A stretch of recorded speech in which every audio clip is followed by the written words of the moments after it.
네, 오늘 선포될 하나님의 말씀 함께 보겠습니다. 요한복음 20장 19절에서 23절입니다. 요한복음 20장 19절에서 23절까지 말씀 한 절씩 보도록 하겠습니다. 이날 곧 안식구 첫날 저녁 때에 제자들이 유대인들을 두려워하여 모인 곳의 문들을 닫았더니 예수께서 오사 가운데 서서 이르시되 너희에게 평강이 있을지어다. 이 말씀을 하시고 손과 혀를 보시니 제자들이 두려워 예수께서 또 이르시되 너희에게 평강이 있을지어다. 아버지께서 나를 보내신 것 같이 나도 너희를 보내노라. 이 말씀을 하시고 그들을 같이 읽습니다. 너희가 누구에게든지 사하면 사하여질 것이요 누구에게든지 그대로 두면 그대로 있으리라 하시니라. 아멘. 잠깐 기도하겠습니다. 하나님 아버지, 오늘도 주신 말씀을 통해서 주님의 사랑을 알게 하여 주시옵소서. 말씀을 듣는 가운데 그 말씀이 나의 교만함과 육적인 생각들을 회개케 하시고 살아계신 하나님을 대면하는 시간 되게 하여 주시옵소서. 말씀 소포 가운데 구원의 역사가 있고 또 치유가 있고 감사와 찬양이 있고 하늘의 평강과 또 기쁨으로 우리의 마음을 채워 주시옵소서. 예수 그리스도 이름으로 기도하옵나이다. 아멘. 네, 할렐루야. 아멘. 오늘 우리는 우리 청소년들을 프랑스 리옹으로 파송을 합니다.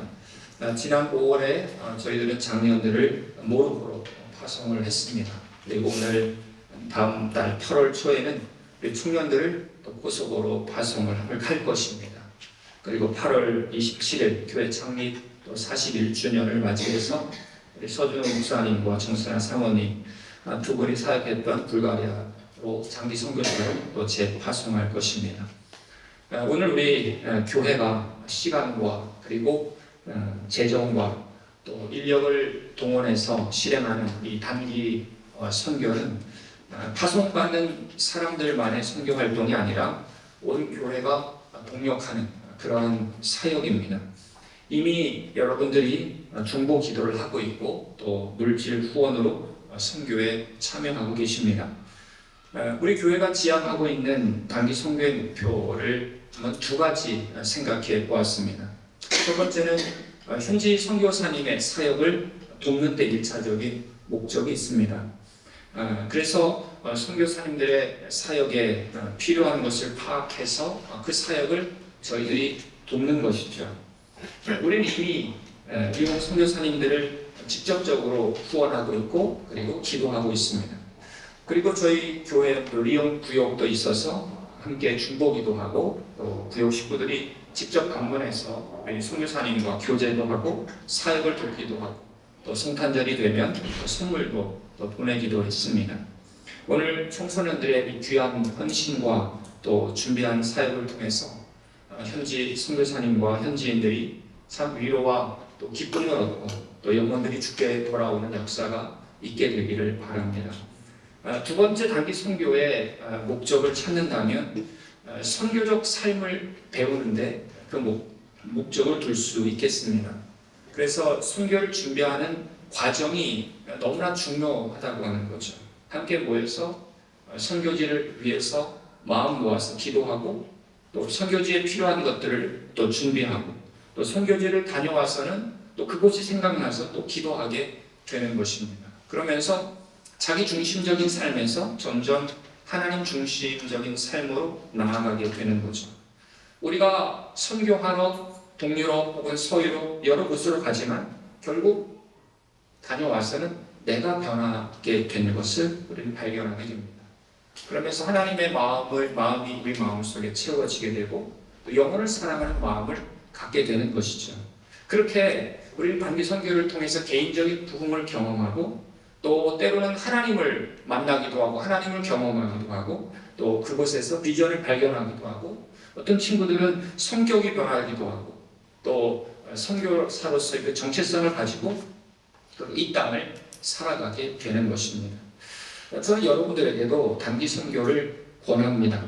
기회가 찾아온다면 정말 하나님 나라를 위해서 휴가를 내서라도 꼭 참여할 수 있기를 바랍니다. 그래서 하나님이 이 시대, 이 마지막 시대에 어떻게 일하시는지를 여러분들이 볼 수 있기를 바랍니다. 예수님께서 십자가에 죽으셨고 또 3일 만에 부활하셨습니다. 그리고 부활하신 그날 저녁에 제자들에게 나타나셨죠. 자, 그러나 예수님이 부활하신지 알지 못하는 이 제자들은 두려워서 문을 꼭꼭 걸어 잠그고 숨어 있는 모습을 우리는 보게 됩니다.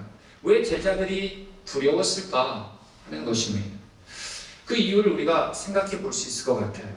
그러니까 유대 지도자들이 자신의 선생님이신 예수님을 죽였으니까 예수님과 한패라는 그 사실이 발각이 되면 또 자신들도 재판정에 끌려가서 어려운 일을 당할 수 있는 것이죠. 또 한 가지는 그날 아침에 예수님의 시신이 없어졌다는 소문이 돌기 시작합니다. 그렇다면 그 예수님의 시신을 가져간 가장 유력한 사람들이 누군가? 라고 했을 때 자기들이라는 생각을 하게 된 거죠. 그래서 누명을 쓰고 또 체포를 당해서 예수님처럼 죽을 수 있다는 그러한 두려움이 그들에게는 높아만 갑니다. 얼마나 두려웠는지 오늘 19절 말씀을 보십시오. 제자들이 유대인들을 두려워하여 모인 곳에 문들을 닫았다. 문들을, 그러니까 이중 삼중으로 꼭꼭 문들을 걸어 잠궜다고 하는 것이죠. 그때 제자들이 참 바들바들 떨고 있는데 바로 부활하신 예수님께서 벽을 통해서 들어오셨는지 하늘에서 들어오셨는지 바로 그 앞에 나타나십니다. 그러면서 너희에게 평강이 있을지어다 라고 예수님은 말씀하시는 거죠. 사실 제자들은 예수님이 고통당하고 십자가에 죽으실 때 다 도망갔습니다. 그러나 예수님이 부활하셔서 너희에게 평강이 있을지어다 라고 말씀하시면서 이 제자들의 죄책감을 풀어주시고 다시 한번 이들을 세워주고 있는 그런 예수님을 우리는 보게 되는 것이죠. 그냥 제자들의 마음속에 있는 짐이 얼마나 컸겠습니까? 자기 선생님 예수님을 배반했다는 나 자신의 실망감이 얼마나 컸겠습니까? 그런데 주님께서는 너희들 나 배신했지, 너 반송문 써야 돼 이렇게 말씀하신 것이 아니라 이들을 위로해 주시면서 너희들에게 평강이 있을지어다 이렇게 말씀하시는 주님이 바로 오늘 저와 여러분들의 구원자 되신 예수 그리스도이십니다. 제자들의 문제는 무엇이었을까 한번 우리가 생각해 봅니다. 제자들의 문제는 우리 외적으로 봤을 때 문들을 꼭꼭 걸어 잠근 어떤 그러한 모습으로 보여줄 수 있지만 사실은 마음의 문을 제자들은 닫고 있었다 이렇게 볼 수 있는 것입니다. 두려움으로 그들은 마음의 문을 꼭꼭 걸어 잠근 것입니다. 그런데 우리도 신앙생활을 할 때를 돌이켜보면 마음이 닫힐 때가 참 많이 있다는 것을 우리는 경험하게 됩니다. 무엇인가 두려움에 빠져서 어떤 절망감이 우리에게 찾아올 때 혹은 사람들에게 실망해서 우리의 마음의 문이 닫히고 일이 잘 풀리지 않아서 마음의 문이 닫히고 시험에 떨어져서 마음의 문이 닫히고 내가 원하는 대로 기도 응답이 되지 않으니까 또 서로 싸우다 보니까 마음의 문이 닫혀서 그 결과가 뭡니까? 마음의 평강을 잃어버린다고 하는 것입니다. 사랑하는 여러분, 혹시 지금 이 시간도 어떤 일로 인해서 이 마음을 꼭 닫고 계신다면 마음의 빗장을 푸시고 마음의 문을 열어놓으시기를 축복합니다. 그리고 그 열어놓으신 그 문으로 예수님을 초청하실 수 있기를 바랍니다. 그 주님을 만난 제자들은 어땠을까요? 오늘 20절 말씀을 보십시오. 이 말씀을 하시고 손과 옆구리를 보이시니 제자들이 주를 보고 기뻐하더라. 그들은 기뻐했습니다. 좀 전에는 두려워서 발발 떨던 제자들이었습니다. 그러나 지금은 기뻤다. 그러니까 주님은 제자들의 불안함을 평강으로 바꾸어 주셨고 그들의 두려움을 기쁨으로 바꿔 주셨다라는 것입니다. 여러분, 우리가 예수님을 온전히 믿는다면 그 사람 안에는 기쁨과 평강이 자리하게 되어 있는 것이죠. 혹시 여러분들의 마음속에 지금 이 시간 기쁨과 평강이 없다면 예수님의 십자가와 그리고 부활을 통해서 오늘 우리에게 주시는 구원을 묵상할 수 있기를 바랍니다. 그리고 그 평강과 그 기쁨을 누릴 수 있기를 또한 바랍니다. 우리 청소년들이 가는 그 현장은 사실은 영적인 싸움이 그 가운데 있습니다. 그러므로 영적인 무장을 하고 깨어 있어야 되는 것이죠. 전신갑주 입은 한 사람을 보시면 구원의 투가 위에 쓰여져 있고 의의 흉배가 붙여져 있고 진리의 허리띠를 띠고 있고 믿음의 방패를 들고 있고 성령의 검을 가지고 있고 그들이 전해야 될 평안의 복음의 신을 그들은 신고 있는 것입니다. 자, 그런데 오늘 이러한 무장을 하지 않는다면, 영적인 무장을 하지 않는다면 사단은 우리의 그 해이해진 틈을 타서 오늘 우리를 공격해 들어오게 되는 거죠. 그러면 공격해 들어올 때 처음으로 점령당하는 것이 바로 우리의 마음이라는 것입니다.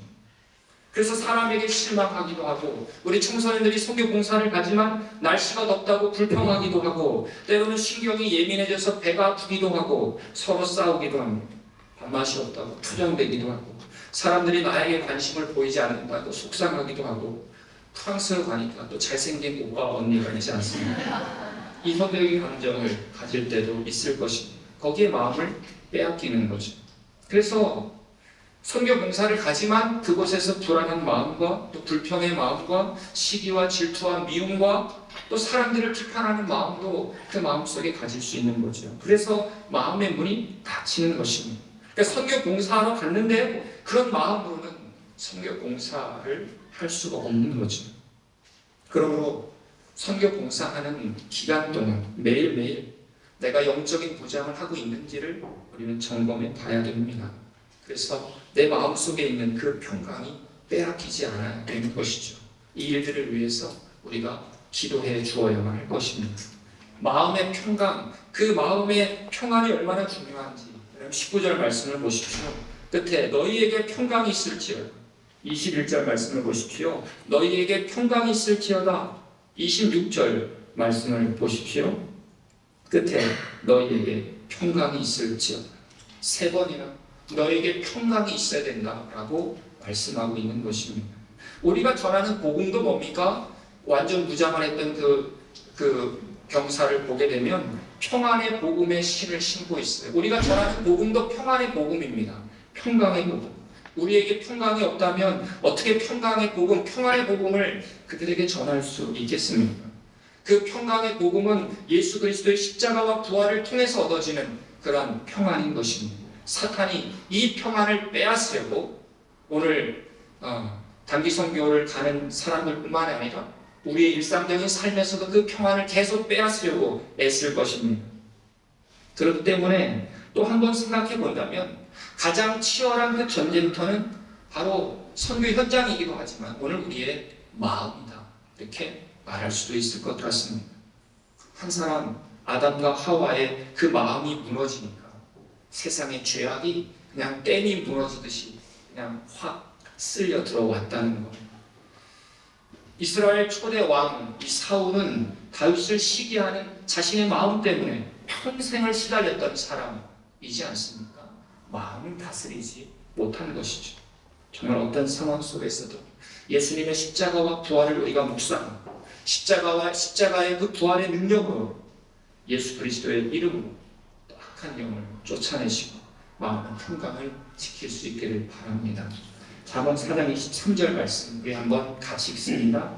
모든 지킬 만한 것 중에 더욱 마음을 쓰시라. 생명의 너희 여기서 아멘. 그래서 우리 청소년들이 돌아올 때 주님께서 주시는 평안의 평안으로 얼굴에 기쁨이 넘쳐나기를 바라고 오늘 우리의 삶 속에서도 그 평강을 빼앗기지 않고 내 마음속에 기쁨과 평강을 누릴 수 있기를 바랍니다.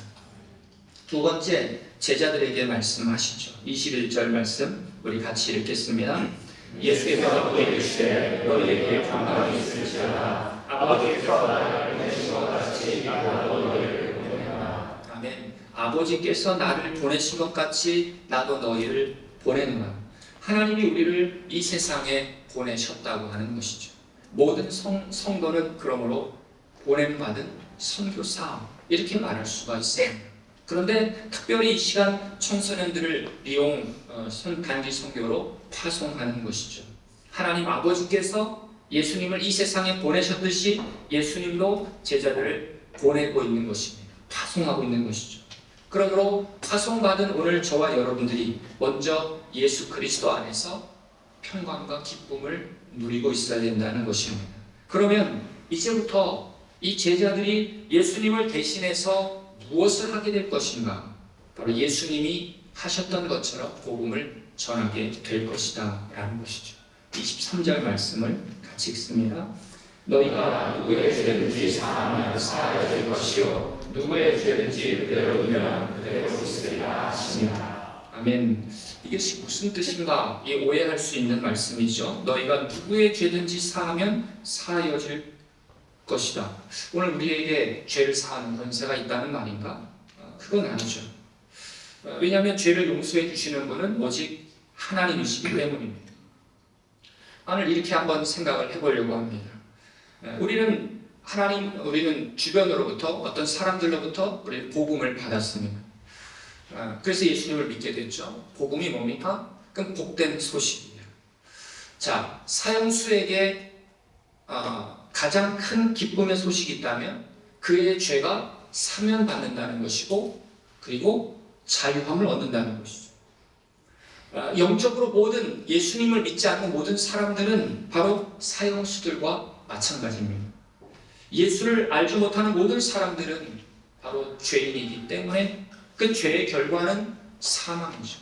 그러니까 사형수가 맞는 것입니다. 한번 죽음으로 끝나는 것이 아니라 그 죽음 이후에는 또 다른 심판이 있는데 그것은 바로 지옥으로 갈 수밖에 없는 심판이 예수 믿지 않는 사람에게 내려진다고 하는 것이죠. 너무나 무서운 것입니다. 그런데 예수님께서는 바로 이 땅에 오셔서 복음을 전하십니다. 복음을 전하신 목적이 무엇입니까? 죄와 사망 가운데 있는 사람들, 지옥으로 가는 사람들을 구원하시기 위해서, 더 이상 지옥에 가지 않도록 구원하시기 위해서 예수님이 이 세상에 오셨다고 하는 것이죠. 그래서 예수님께서 이 세상의 모든 짐을 짊어지시고 오늘 저와 여러분들의 죄를 다 짊어지시고 십자가에 죽으신 것입니다. 부활하신 것이죠. 그리고 3일 만에 부활하셨습니다. 그러므로 내가 얼마나 하나님 앞에서 죄인인지를 내가 깨닫고 예수님이 아니면 내가 살 수 있는 방법이 없다는 것을 우리가 알고 나의 모든 죄를 위해서 죽으시고 부활하신 그 예수 그리스도를 나의 주님으로 오늘 우리가 믿을 때 우리의 모든 죄는 사함받고 하나님의 자녀가 되어서 우리 하나님을 천지를 창조하신 하나님을 나의 아버지로 부르게 된 것입니다. 이것이 복음이다라는 것이죠. 그래서 지옥에 갈 사람인데 우리가 예수님을 믿음으로 천국으로 갈 사람으로 오늘 우리가 바뀌어졌다고 하는 것이죠. 자, 이렇게 예수님을 믿는 사람들을 향해서 오늘 우리는 뭐라고 선포할 수 있습니까? 오늘 이 말씀처럼 하나님께서 당신을 용서해 주셨습니다. 하나님께서 당신의 모든 죄 용서함을 받았습니다. 이렇게 선포하는 권세가 제자들에게 오늘 저와 여러분들에게 주어졌다고 하는 것이죠.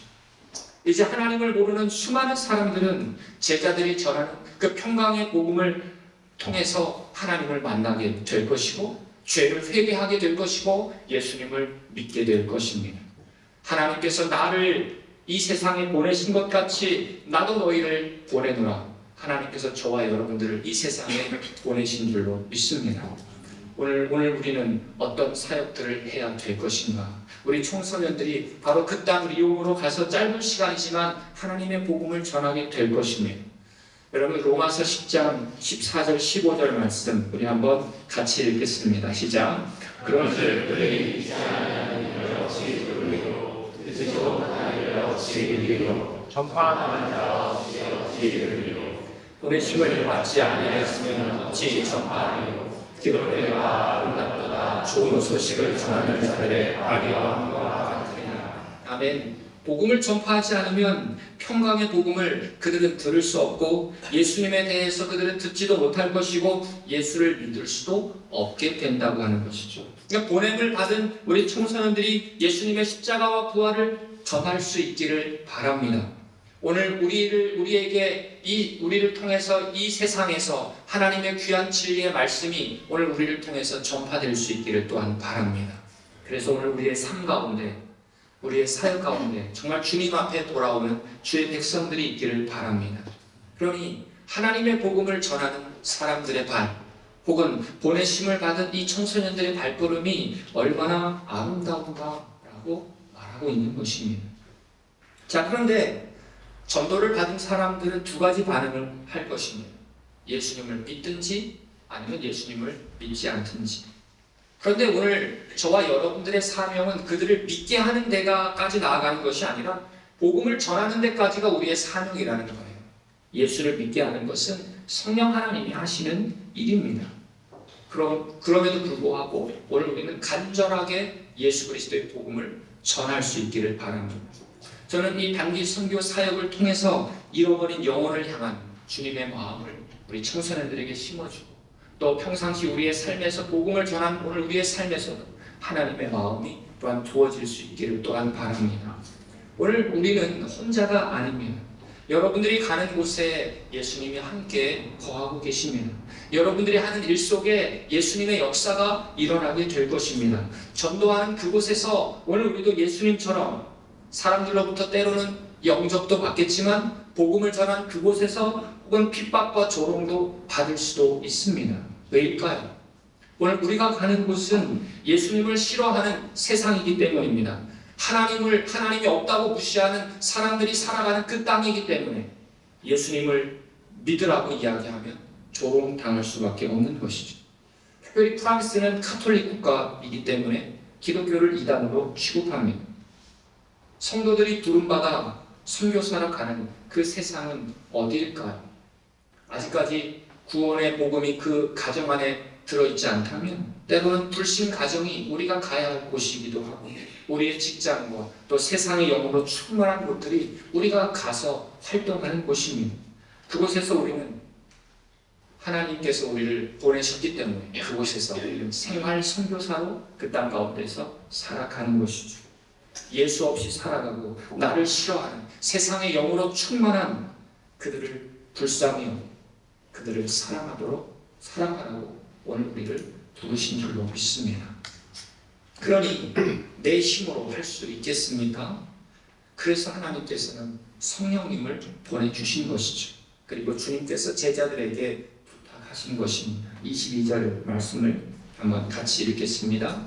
이 말씀을 가지고 그들을 향하사 숨을 내쉬며 이르시되 성령을 받으라. 아멘. 여러분, 우리가 부활하신 주님을 만나서 주님이 내 안에 모심으로 내 안에 평강과 기쁨이 회복되고, 그래서 기쁨으로 살 수 있지만 이것만으로 보내심을 받은 자로서의 사명을 감당할 수 없다는 것이죠. 저희를 향하사 숨을 내쉬면서 성령을 받으라. 여러분, 전신갑주에서 이 성령님을 무엇으로 표현했는지 여러분 기억나십니까? 한 용사가 검을 들고 있죠. 성령의 검, 이렇게 표현하고 있습니다. 전쟁에 나가는데 칼이 없다면 어떻게 싸울 수가 있겠습니까? 여러분, 성령님은 오늘 우리에게 말씀을 깨닫게 하시고, 오늘 우리가 복음을 전할 때 담대함을 주시고, 오늘 우리에게 은사를 주시고, 정욕을 이길 수 있는 힘을 주시고, 모욕과 조롱을 기쁨으로 참아내게 하시는 분이 성령 하나님이십니다. 누가복음 11장 13절 말씀을 보면 하물며 하늘에 계신 아버지께서 간구하는 자에게 성령을 주시지 않겠느냐 말씀하고 있습니다. 여러분, 주님이 허락하신 그 권능을 받지 않고서는, 그 성령 충만함을 우리가 입지 않고서는 죄악을 이길 수 없고 사명을 감당할 수 없다고 하는 것이죠. 물론 예수님을 믿는 사람들 안에는 성령님이 이미 거하고 계십니다. 그러나 그것으로 만족하는 것이 아니라 성령님의 다스리심을 받아야 되는 것이죠. 술 취하지 말라. 이는 방탕한 것이니 오직 성령으로 충만함을 받아라. 술에 취한다는 것은 술의 지배를 받아 살아가는 것이죠. 그와 마찬가지로 오늘 우리는 성령에 취해서 성령의 인도하심을 받아 살아가야 한다는 것입니다. 그렇기 때문에 우리는 기도해야 되죠. 성령님, 나를 다스려 주세요. 성령님이 내 안에서 활동하셔야 되는 것입니다. 그렇다면 어떻게 예수님처럼 매 순간 우리가 성령의 인도함을 받으면서 성령님의 권능으로 살 수 있을까 하는 것입니다. 성령 충만함이 내 안에 계속적으로 임하도록 우리는 기도해야 될 줄로 믿습니다.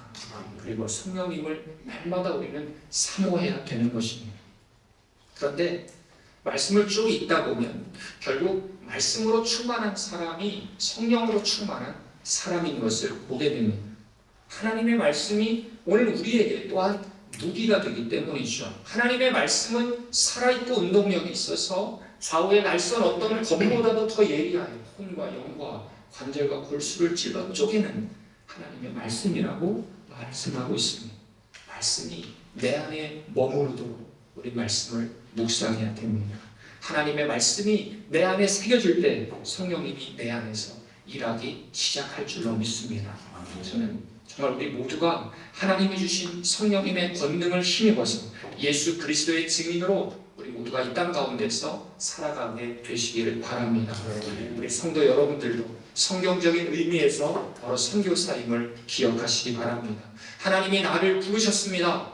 1차적으로는 구원 얻기 위해서 부르셨지만 2차적으로는 나를 선교사 삼기 위해서 이 세상에 나를 부르셨다는 사실을 여러분들 잊지 않기를 바랍니다. 그래서 오늘 우리의 삶의 방식은 뭔가 파송받은 자로서 선교사로서 이 땅을 사는 것입니다. 그래서 예수 없이 살아가는 수많은 사람들에게 평화의 복음을 전하는 것이죠. 무엇으로 가능합니까? 바로 성령님으로 그리고 말씀으로 가능한 것입니다.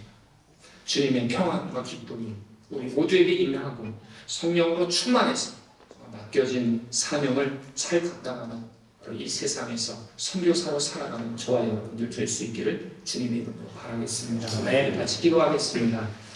이 시간 우리 청소년 이용 선교봉사대를 위해서 함께 기도할 때 주님 그들이 평강과 기쁨을 빼앗기지 않게 하여 주시옵소서. 마음을 지키게 하시고 복음을 전하게 하시고 성령으로 충만하게 하시고 안전하게 지켜주시고 건강 지켜주시고 선교봉사를 통해서 주님의 향한 비전을 갖게 하여 주시옵소서.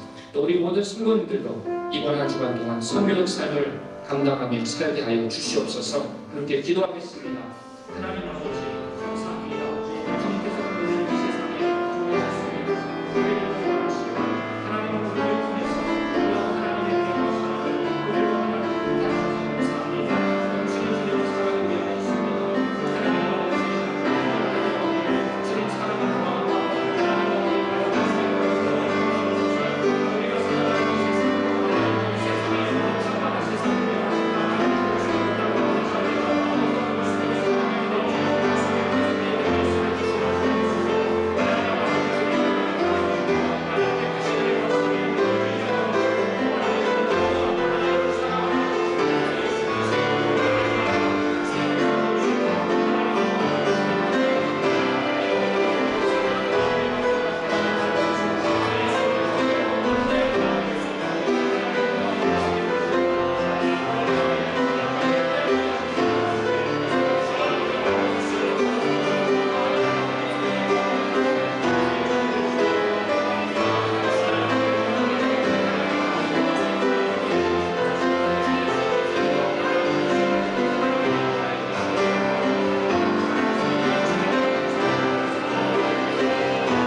감사합니다.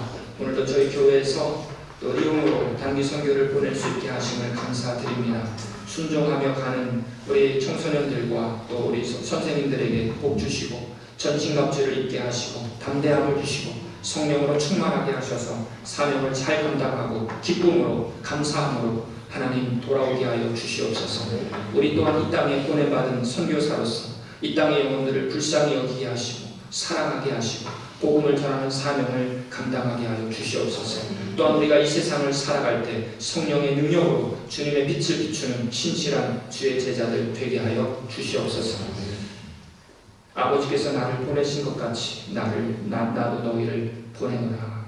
오늘 우리를 이 세상에 보내고 계십니다. 오 주님, 이 세상에서 정말 살아계신 하나님 그 빛을 증거하는 자로서 이번 한 주도 기쁨으로 또 평강 가운데 살게 하옵소서. 예수 그리스도 이름으로 기도하옵나이다. 아멘. 다 같이 일어나셔서 가서 제자 성령을 함께 보시겠습니다.